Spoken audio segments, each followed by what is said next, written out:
Mr. Klein's Story Time. Hello, my name is Mr. Klein. I've been an elementary school teacher for almost 30 years, and I love reading stories to young people just like you. In fact, I've got a great story that I'd like to share with you right now. So let's get started.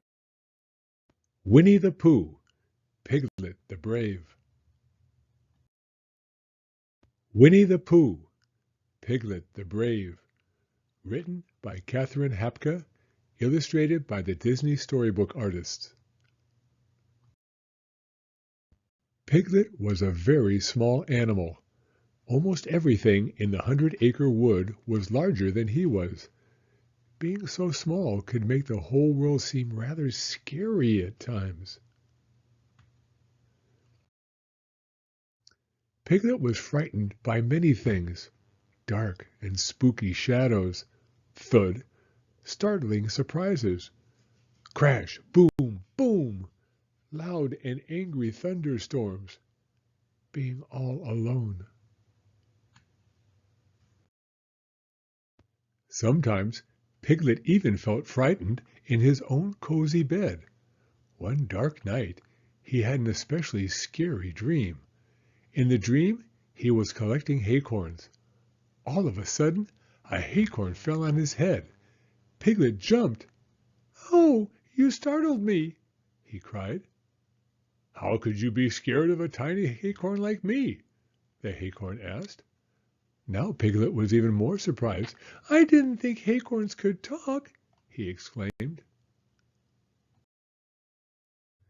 "Of course we can," a much louder voice said. Piglet spun around and gasped. He was surrounded by giant acorns. "We're going to get you, tiny Piglet," one of the giant acorns growled. Boom, boom. "No!" Piglet cried. He began to run. The acorns chased him. Their shadows loomed over him as thunder boomed overhead. They chased him through the wood. Just as Piglet thought he had managed to escape them, "Good morning, Piglet," a giant acorn called out. "Ah!" Piglet screamed in terror. "Piglet," the acorn said, "are you all right?" Piglet opened his eyes. It wasn't a acorn that had just spoken after all. It was his friend, Winnie the Pooh. "Pooh!" Piglet gasped. "I seem to have had a bad dream." "Oh dear," Pooh said. "I've had those myself, mostly about running out of honey." Ooh, he shuddered. "How do you make yourself feel better after a scary dream?" Piglet asked. Pooh scratched his head. "I don't know," he said. "I suppose I just don't think about it." "Oh, I'll try that then." Piglet tried not to think about his dream, but the more he tried not to think about it, the more he did think about it. "Oh dear," Piglet said, "it's not working." "What's not working?" Pooh asked. "Not thinking about my scary dream," Piglet said. "Oh, that. I'd already stopped thinking about it." Pooh thoughtfully licked some honey off his paw. "Perhaps we should ask Kanga what to do. She tends to know a great deal about this sort of thing." So the two friends set off for Kanga's house. The path led them through the dark wood, where the tall trees cast spooky shadows over everything. "Oh, dear," Piglet murmured anxiously.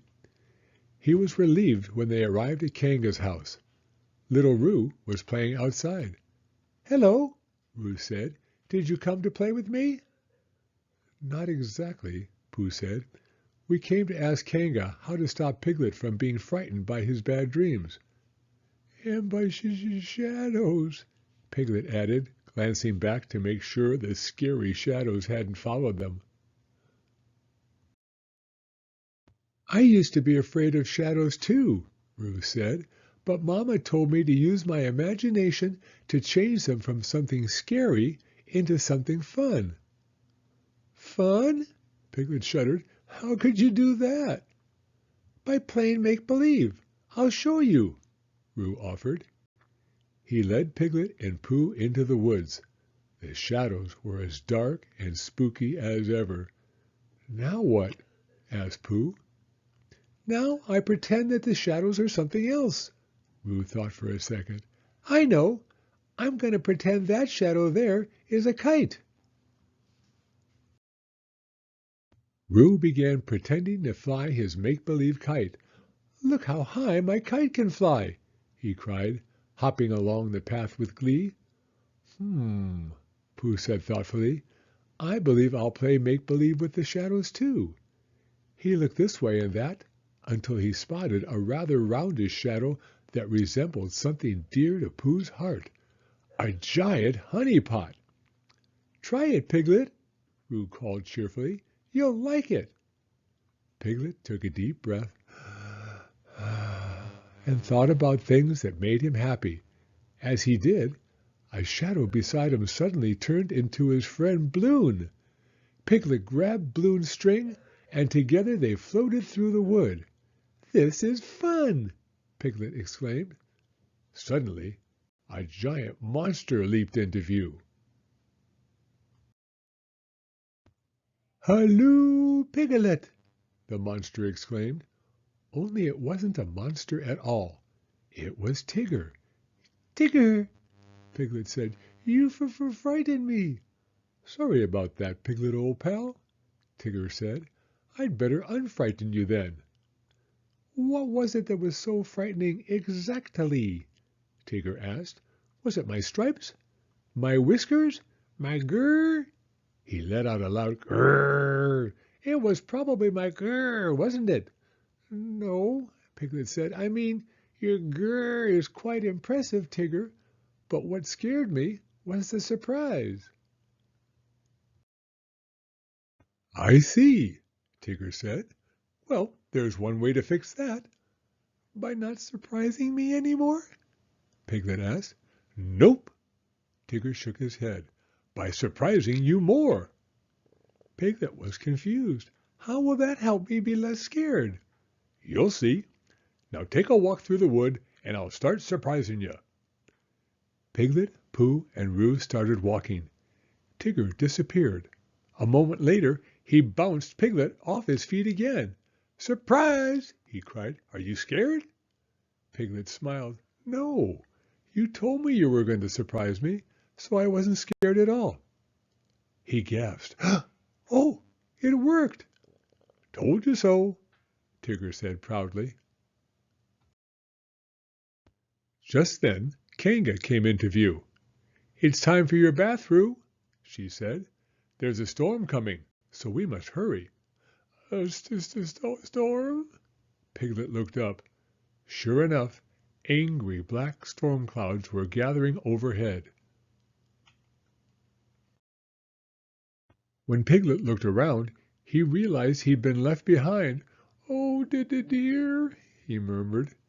He began to run after the others, but he froze with fear when he heard footsteps behind him. When he saw that the footsteps belonged to Eeyore, Piglet gasped with relief. "Ah, mercy me, you frightened me, Eeyore." "Sorry," Eeyore said gloomily. "I can go away if you like." "No," Piglet said quickly. "I'd rather have the company. Being alone can be frightening." "I suppose so," Eeyore said. "Always found it rather lonely myself. Not that I'm not used to being lonely." He sighed. Just then, a large raindrop splashed onto Piglet's head, making him jump. Another splashed into Eeyore's eye, making him blink. Then there was a rumble of thunder. "Oh, dear," Piglet said, feeling frightened once again. "It seems the storm is here." Soon the thunder was crashing and the rain was splashing. Piglet and Eeyore huddled together under a tree. "Well, I'm glad we're not alone in this storm," Piglet said to Eeyore. "Are you very afraid, Eeyore?" Eeyore looked at Piglet. "I suppose I am a little," he said. "Mostly just wet, though." Suddenly, Piglet had a thought. Let's run to Kanga's house." The storm was so scary that Piglet didn't really want to leave the shelter of the tree, but knowing that Eeyore was frightened too, somehow made him feel braver. "Come on, Eeyore!" Piglet shouted. Eeyore looked dubious. "Are you sure that's a good idea?" "Don't be scared, Eeyore," Piglet said. "Just follow me." Then he dove out into the storm. With Piglet bravely leading the way, the two friends soon made it safe and sound to Kanga's warm and cozy kitchen.